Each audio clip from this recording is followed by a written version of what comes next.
We welcome you to Hueytown High School's auditorium. We ask that you turn all cellular devices off as they interfere with our sound system. Please keep all flash photography from happening as it distracts our actors and singers on stage. Again, thank you for attending tonight's performance, the last show of the Jazz Christmas Carol.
Jazzed it up a bit for you. Let's see. Where to start? I know. How about the beginning?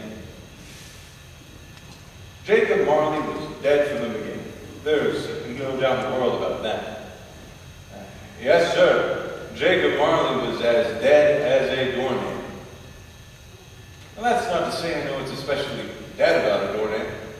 In fact, I'd inclined to regard a coffin nail as the deadest piece of iron in the trade. Nevertheless, the wisdom of our ancestors is in this simile, and who am I to oppose them? So allow me to repeat emphatically that Jacob Marley was as dead as a doornail. Now Scrooge knew he was dead.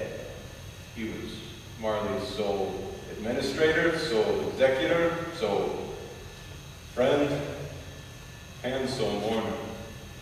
But even Scrooge wasn't too cut up by this adamant. In fact, the only thing he had to say when Marley died was that Jacob Marley was a good man of business. He never even painted over their names on the old warehouse door. Years later, it still stood. Scrooge and Marley did rest. Now, Scrooge, he was a tight-fisted hand at the grindstone, that one. Yes, sir, he was a squeezing, wrenching, scraping, clutching, covetous old sinner. No one ever stopped him on the street and said, "Hey, Scrooge, your buddy, how's it going? When are you coming over for dinner?" Children fled, near sight. In fact, even grown men were known to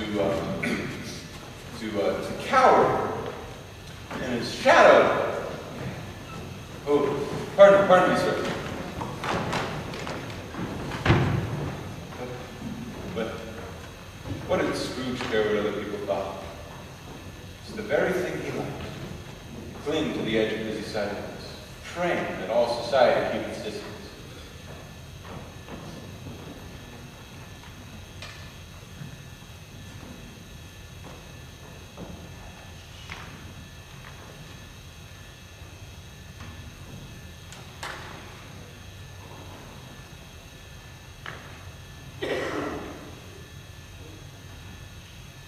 Mr. Cratchit!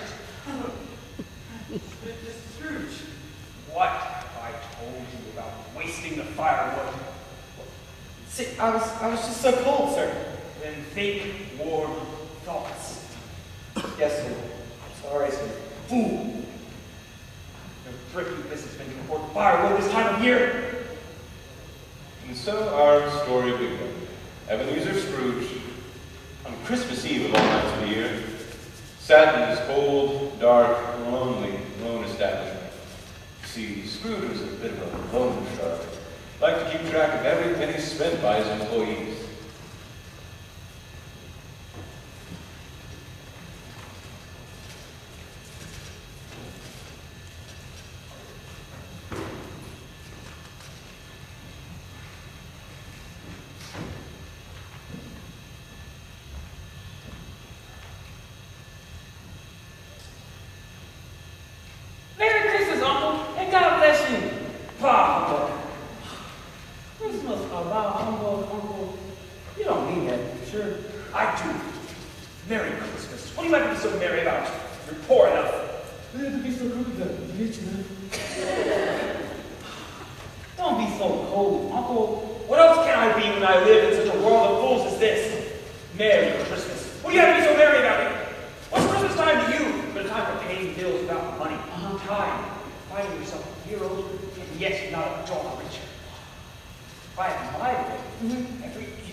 Even though he does not put a scrap of gold or silver in my pocket, I believe it has done me well and will do me well. And I say, God bless it. Another sound from you! And you'll keep your Christmas by losing your situation. Quite a powerful speaker, sir. I wonder what you're going to taught us. Don't be such a crank. Okay. Well, me and Eliza are having a dinner party tomorrow. You should come. No. Well, why? Why did you get married? Because I fell in love. Because you fell in love. The only thing more ridiculous than Merry Christmas is falling in love. Good afternoon. Come on, Uncle. Out of all the times I invited you before, you never would come. Why give it a reason now? Good afternoon. Come on, Uncle. Just once. Just once. Good afternoon. Come on, Uncle. You and Eliza are the only family I have left in the world. Please join us for Christmas dinner. Well, good afternoon.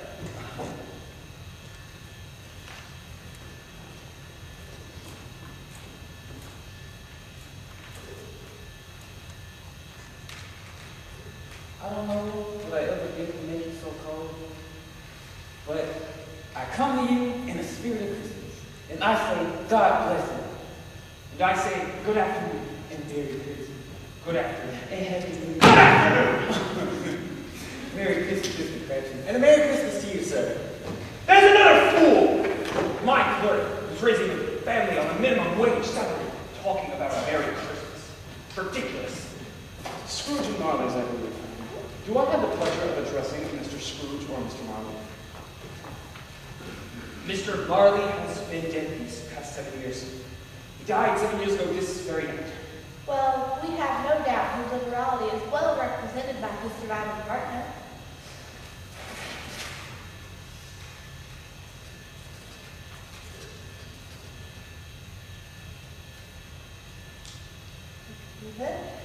As the festive season of the year, Mr. Scrooge, it is more usually desirable that we should make some slight provision for the poor and destitute, who suffer greatly at this present time. Many thousands are in want of common necessary. Hundreds of thousands are in want of common comfort, sir. Are there no prisons? Plenty of prisons. And orphanages? Well, yes. Well, I was afraid from what you had said something had happened to stop them in their useful course. Glad to hear it. Well, under the impression that they scarcely furnish Christian cheer to the American public, we are endeavoring to raise funds by the poor some food, drink, and some shelter.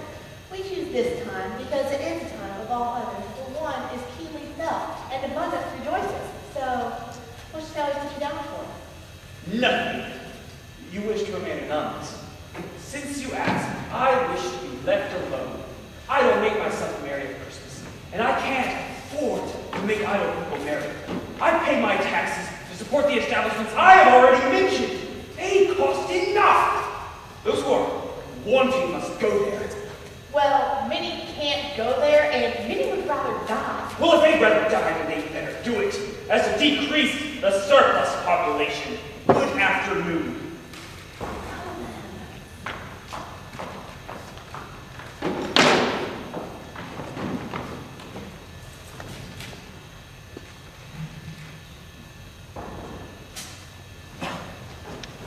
You want the whole day tomorrow, I'm sure. Well, it's quite convenient, sir. It's not convenient. It's not fair. If I stopped you one half dollar for it, you think yourself ill-used. And yet you don't think me ill-used for paying a day's wages for no work. But sir, it is only one day a year. A poor excuse for picking a man's pocket every 25th of December. You must have the whole day. Be here all the other next morning. Yes, sir. Thank you, sir. And a Merry Christmas. Ah. And so the timid clerk, who you probably already knew was Bob Cratchit, went off to do his last-minute Christmas shopping. Scrooge took his usual melancholy dinner to his usual melancholy dining, and having read all the newspapers in the establishment, went home to bed. Now, Scrooge lived in a kind of suburban home. Children would cross on the other side of the street just to avoid walking in front of it. So, when the knocker on his door changed into the likeness of his old business partner, Jacob Marley, He was quick to shrug the phenomenon off and head inside. Little did he know, there was something waiting for him in the cold, dark loneliness upstairs.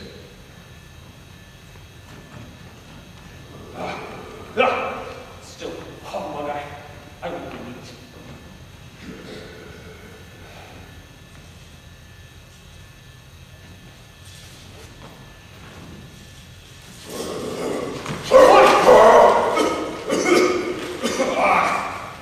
My breath tastes like death. Where was I? Oh yeah. What do you want from me? Much. Who are you? Ask me who I was. Who were you? In life, I was your partner, Jacob Marley. I don't believe you. What? Why not? I look like me. I sound like me. You know I'm dead. Heck, you can practically see through me. All my senses tell me you are who you say you are. This can't be. Why do you doubt your senses? Because a little thing affects me. Slight disorder of the stomach. You could mean a bit of undigested meat, a blot of mustard, a bit of underdone potato, perhaps. It's more of gravy than a grave about you, whatever you are. Ah! Mercy! Mercy, dreadful apparition. Why do you trouble me? Because it is required of every man that his spirit should walk abroad among his fellow men, and helping those in need, going far and wide to do so. And those who do not are condemned after death to witness what they cannot share, but might have shared compared to happiness. What? I honestly have no idea. I failed my English class. Charles Dickens wrote that. Well, that sounds terrible. You're telling me You are chained. Tell me why. I was as faint I forged in life. I made it link by link, yard by yard, and I worked my way. You think this looks bad? You should see yours. It was as heavy and as long as this 7 Christmas Eves ago, and you have laid on it since. Tell me more. Speak comfort to me, old friend, please. Comfort? I'm the dead one here. I have no comfort to give. I am chained and damned to journey throughout eternity to see how useless my life was and how useful it could have been in comparison. But you are always a good man. Business, Jacob. Business? Mankind is my business. At this time of year when everyone's heart's helping others, I suffer more than ever. To see what has been, what could have been, I'm not even sure you can see me right now. I have sat invisible by your side for the last 7 years. But listen close, because I think my time is nearly done. I will listen, Jacob. But don't be hard on me. You will be visited by 3 ghosts. What? What? If you hope to expect the track I tread, you will listen to me. Expect the first. Tomorrow when the bell tolls 1. Well, can't I just see them all at once, Jacob? Expect the second on the next night, and the third upon the next night, when the last stroke of 12 has ceased to vibrate. And look to see me no more. And look, for that your own sake, you remember what has passed between us.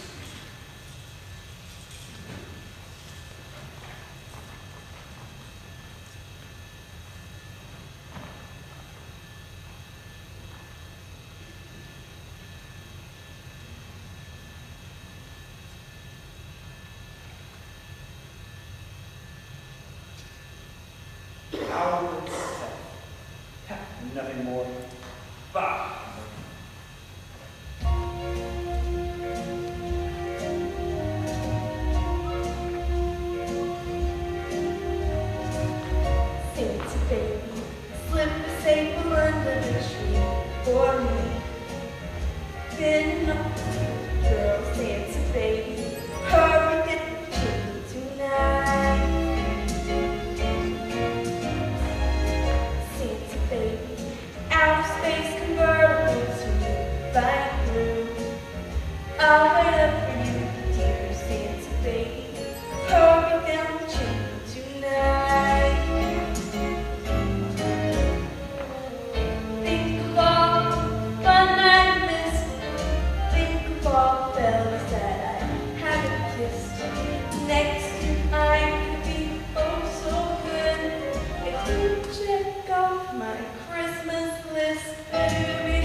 always ask me that. Are you the spirit whose coming was foretold to me? I am. When?